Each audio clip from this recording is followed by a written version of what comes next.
Hello, coucou, j'espère que tu vas bien, moi je vais bien et que tu as passé une bonne semaine, une bonne première semaine de l'année 2023. C'est important, c'est très important de bien débuter son année, de bien débuter le premier mois de l'année parce que en fait, ça va donner un peu la direction que va prendre ton année en fait. Si tu passes une excellente année, une heureuse année, une joyeuse année, une magnifique année, c'est important déjà de la débuter tout enthousiaste, très motivé et en fait après ça va se réaliser.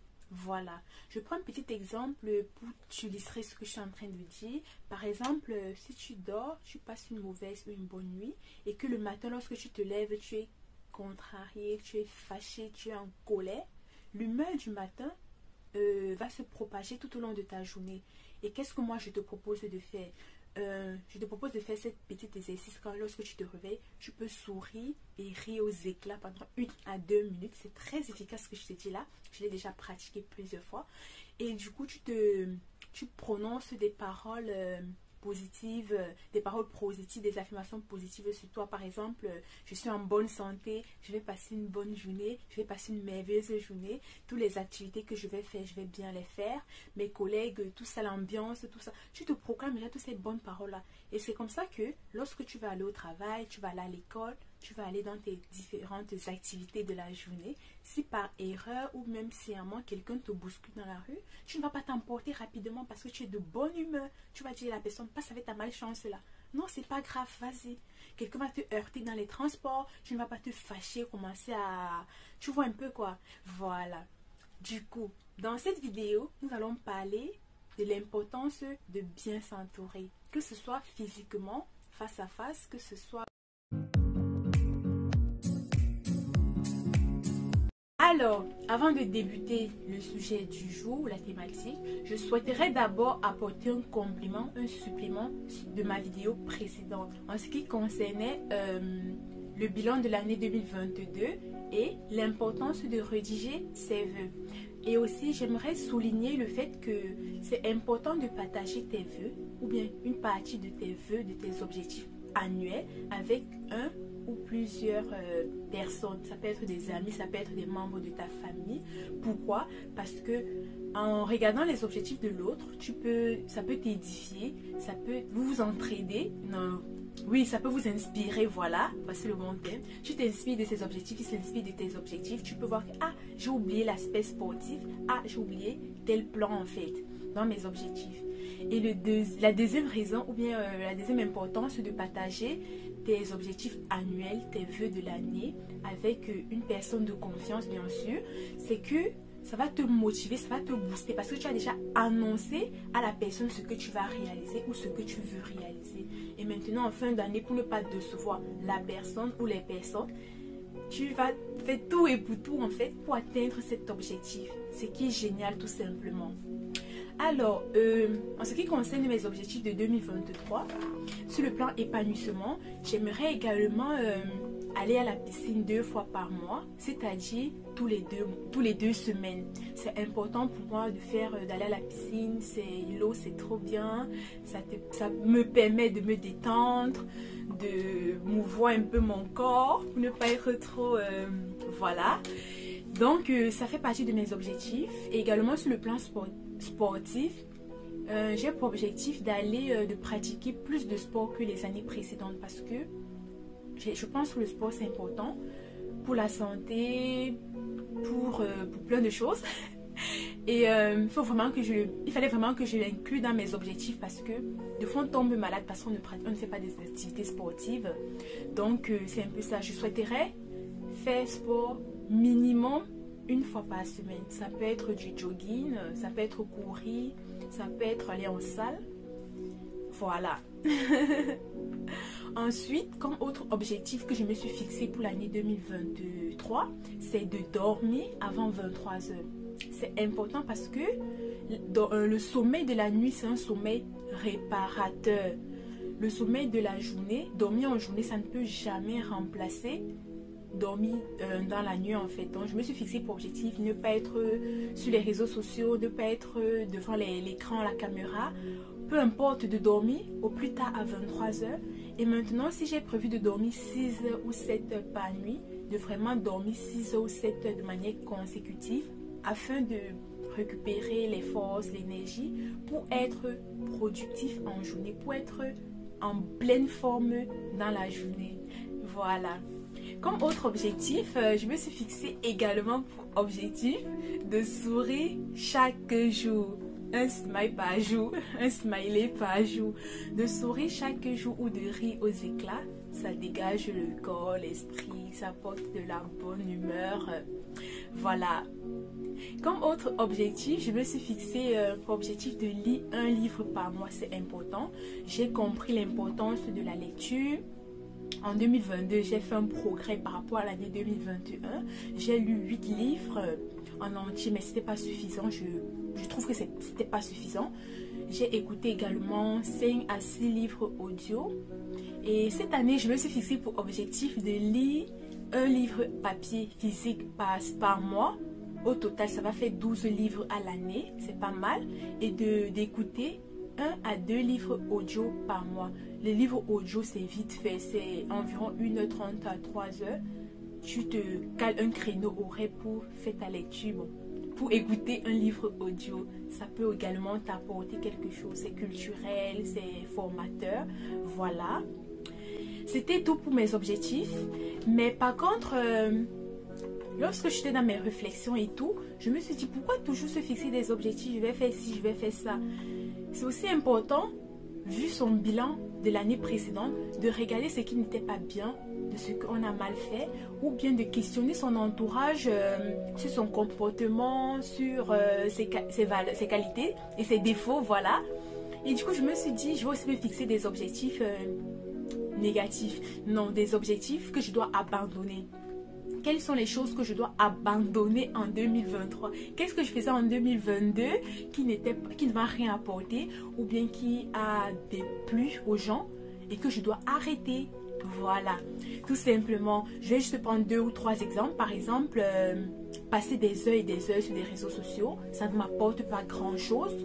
Du coup, j'ai dit que je vais arrêter ça. Arrêter de passer des heures et des heures sur des réseaux sociaux. Twitter, WhatsApp, Instagram, Snapchat, tous ces réseaux sociaux-là que je vais arrêter, tout simplement. Par contre, je vais me fixer un credo de 30 à 1 heure. 1 heure, c'est quand même beaucoup, on verra. Bon, disons 30 minutes à 1 heure par jour sur les réseaux sociaux, sur tous les réseaux sociaux. 1 heure à 30 minutes par jour, pas plus. Donc, je pense que c'est important de se dire, pour avancer dans la vie, il faut arrêter les mauvais comportements qu'on a, les mauvaises habitudes qu'on a. Il faut reconnaître et décider d'arrêter. Stop, je ne veux plus tel comportement de moi-même dans ma vie. Voilà, c'est un peu ça. Et également, arrêter de trop dormir ou de dormir tard dans la nuit. Bon, ça, je l'ai déjà dit. D'arrêter tout simplement de trop dormir. Et si j'ai décidé de dormir 6 heures ou 7 heures par nuit, de vraiment dormir 6 heures et 7 heures de fois. Tu dis que je vais dormir 5 heures ou 6 heures de temps, tu te réveilles, tu fais encore 2 heures de temps au lit. Non, ça c'est pas dormir 6 heures ou 7 heures de temps. Après tu te retrouves en train de dormir 10 heures. 10 heures c'est trop, une journée à 24 heures. Si tu te couches, tu dors 10 heures de temps, c'est abusé. Avec cette heure-là, je peux faire plein de choses. Du coup, je me suis dit que je vais arrêter ça aussi. C'est un mauvais comportement. Lorsque le réveil sonne, je dois me lever du lit. Je fais mon lit. Comme ça, je coupe, je rompe le lien avec le sommeil. Et je me lève et je commence mes activités. Voilà. Et le dernier point, ça sera sur les balades et les marches inutiles. J'ai constaté que je marchais beaucoup. Et on m'a fait savoir que je marchais beaucoup et que c'est la raison pour laquelle je ne prends pas du poids. Du coup, j'ai décidé d'arrêter ça en 2023. Voilà. Bien s'entourer. L'importance de bien s'entourer. De choisir les personnes avec qui on marche, on chemine tous les jours, au quotidien. Je vais m'appuyer sur la citation bien connue, très connue même, de Jim Rohn, qui stipule que vous êtes la moyenne des 5 personnes que vous fréquentez le plus. Je répète, vous êtes la moyenne des 1, 2, 3, 4, 5 des 5 personnes que vous fréquentez le plus. Si bon nombre d'entre nous sont conscients de l'importance de bien s'entourer, on ne réalise pas toujours l'impact de notre entourage, l'impact que notre entourage peut avoir sur nos décisions, sur la trajectoire de notre vie, sur nos comportements même, la façon de se comporter et de penser même. Ça va jusqu'à ce point, notre entourage. Oui. Il y a une étude qui démontre que l'entourage influence à 95%. 95%, c'est énorme. À 95%, nos prises de décision, nos actions et donc nos réussites ou bien nos échecs de vie. L'environnement, c'est important de bien choisir les gens qui nous entourent. Volontairement ou involontairement, ça nous impacte, ça nous influence. Mais pas que. Je vais plus me tourner dans cette vidéo. C'est ce qui est vrai physiquement, des personnes avec qui on marche, qu'on se voit. C'est aussi vrai avec les réseaux sociaux. De nos jours, le monde est plus tourné vers les réseaux sociaux, les amitiés à distance, les relations à distance. Et également, les gens qu'on suit, ils nous influencent également. Peut-être on le sait, peut-être on ne le sait pas, mais les gens qu'on suit, qu'on écoute tous les jours, les musiques qu'on écoute, ça nous influence. Ça influence notre manière de penser. Ça influence notre manière, nos comportements, pardon. Ça influence notre manière de parler. Ça peut influencer notre manière de s'habiller, notre manière de concevoir la vie. En ce qui concerne votre entourage physique, les personnes qui vous entourent, pour faire simple, analysez votre entourage. Énumérez 5 à 10 personnes avec qui vous interagissez beaucoup. Les personnes que vous fréquentez le plus. Énumérez-les et analysez tout simplement. Essayez de comprendre l'influence que chacune de ces personnes-là ont sur vous en fait. Tu peux constater que depuis que tu marches avec Y, tu as commencé à faire comme Y dans tel domaine, dans tel aspect de la vie. Tu as commencé à penser comme Y. Depuis que tu marches avec Z, tu as compris que oui, tu as constaté tout naturellement, sans t'en rendre compte, tu as commencé à t'habiller comme Z ou bien comme X. Voilà. Donc, cela m'amène à vous poser cette question. Est-ce que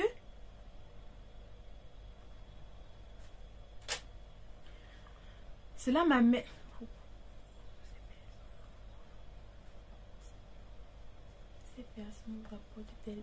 Cela m'amène je suis concernée également. Cela nous amène à nous poser, ces personnes nous apportent-elles une valeur ajoutée dans votre vie? Cela m'amène à me poser cette question, ou bien à nous poser cette question moi-même. Cela m'amène à vous poser cette question, à nous poser, parce que moi-même y compris, est-ce que ces personnes-là vous apportent une valeur ajoutée dans votre vie? Ou bien, est-ce que vous les côtoyez juste par habitude, juste pour tuer le temps? Je vous laisse réfléchir et prendre une bonne résolution. Alors, avant de faire la transition sur les fréquentations digitales, je vais vous raconter une petite anecdote de moi. Lorsque j'étais au collège de 6e en 3e, j'étais une élève brillante. J'étais toujours parmi les 5 premiers de la classe. Mais à partir de seconde, l'école a commencé à être un peu difficile pour moi. Je peinais à avoir 10 ou 12 de moyenne. Et du coup, je ne sais pas si c'était l'adolescence ou bien la puberté. Mais je pense plutôt que c'est parce que je n'étais pas suivie, je n'avais pas un répétiteur attitré ou bien des personnes pour me tirer, pour me booster à travailler davantage. Voilà. Et par contre, de seconde en terminale, j'avais pas de très bonnes notes. J'avais entre 10 et 11 max. Et c'est comme ça que j'ai redoublé la classe de première. J'ai échoué le probatoire. J'étais obligée de le repasser avant de l'avoir. Par contre, j'ai eu mon baccalauréat une seule fois. Mais pas avec une très bonne note. C'est pas grave. Du coup, de seconde en terminale, je ne marchais pas avec les derniers de la classe ou bien avec les désordonnés. À cet âge-là, j'avais déjà conscience que si je marche avec les désordonnés, je serai désordonnière. Ou bien si je marche avec les faibles ou bien les paresseux, ceux qui décident de ne pas travailler ou qui sont médiocres tout simplement, j'allais leur ressembler. Et du coup, bien que je n'étais plus brillante, etc., je marchais quand même avec les 5 ou les 10 premiers de la classe, ce qui me tirait un peu vers le haut, avoir 10 ou 12 de moyenne. Place au digital. Alors, avec l'évolution du monde, l'évolution de la technologie à la vitesse de la lumière, les choses changent, les comportements changent, les habitudes changent. Je vais attirer ton attention aujourd'hui sur tes fréquentations, ce que tu écoutes en fait, ce que tu écoutes en ligne, que ce soit sur les réseaux sociaux, YouTube, Facebook, Snapchat, Twitter, tous ces réseaux-là.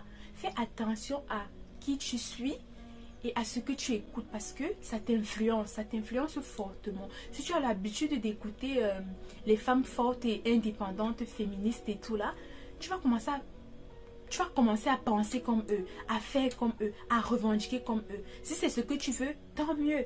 Si par exemple, tu écoutes des clans de racistes ou des PD, ou par exemple sur tes réseaux sociaux, tu as le droit d'accepter qui tu veux en tant qu'ami, etc. Je prends un exemple simple sur moi. En fait, avant d'accepter quelqu'un en tant qu'ami sur mes réseaux sociaux, je vais aller sur le profil de la personne, que ce soit, et aussi LinkedIn, les réseaux sociaux professionnels. Je n'accepte pas n'importe qui parce que je sais que les gens que je côtoie vont m'influencer. Comme je suis déjà consciente de cela, je fais attention à qui j'accepte autour de moi, les gens qui doivent faire mon entourage en fait. Je prends l'exemple sur LinkedIn ou sur Facebook. Disons Facebook. Avant d'accepter quelqu'un sur Facebook ou sur Instagram, je vérifie son profil, je regarde quel type de photos il publie. S'il publie des photos à moitié nues ou bien des photos bizarres, je ne l'accepte pas tout simplement. Au pire des cas, je le bloque si possible. S'il me suit même, je le bloque. Parce qu'à force de voir ça tous les jours lorsque je suis sur mes réseaux sociaux, ça va devenir normal pour moi, ça va m'impacter. Et c'est ce que je ne veux pas, donc je bloque. Je regarde ton profil si je vois des phrases racistes, des publications racistes ou des publications, comment dirais-je, anti-raciales, des trucs qui ne vont pas avec mes valeurs, qui sont contre mes principes. Je ne t'accepte pas tout simplement sur mes réseaux sociaux. Donc, si par contre je connais la personne physiquement, je connais son comportement, ses valeurs, oui, là, je peux l'accepter. Donc, faites attention, mes amis, aux personnes que vous suivez sur les réseaux sociaux, aux personnes que vous écoutez, même si ce sont des blogueuses, que ce soit des influenceuses. Ce qu'ils disent, ça entre dans votre tête, dans votre cerveau. Et c'est ça qui va influencer vos prises de décision quotidiennes. C'est ça qui va influencer ta vie, en fait. Tu as des fois, on regarde des influenceuses ou bien des speakers. Tu peux regarder un speaker, tu dis, ah, j'ai envie de parler comme ce speaker, ah, j'ai envie de travailler dur comme ce speaker pour arriver là où il est. Ah, mais d'autres, c'est seulement le mauvais français ou le français du quartier que la personne parle. Si tu écoutes tout le temps du rap, tu vas commencer à être violent, à être insolent. Donc, c'était une petite sonnette d'alarme pour vous dire que c'est aussi important. Les gens qu'on suit sur les réseaux sociaux, les gens qu'on écoute. Pareillement pour les musiques que tu écoutes, ça t'influence.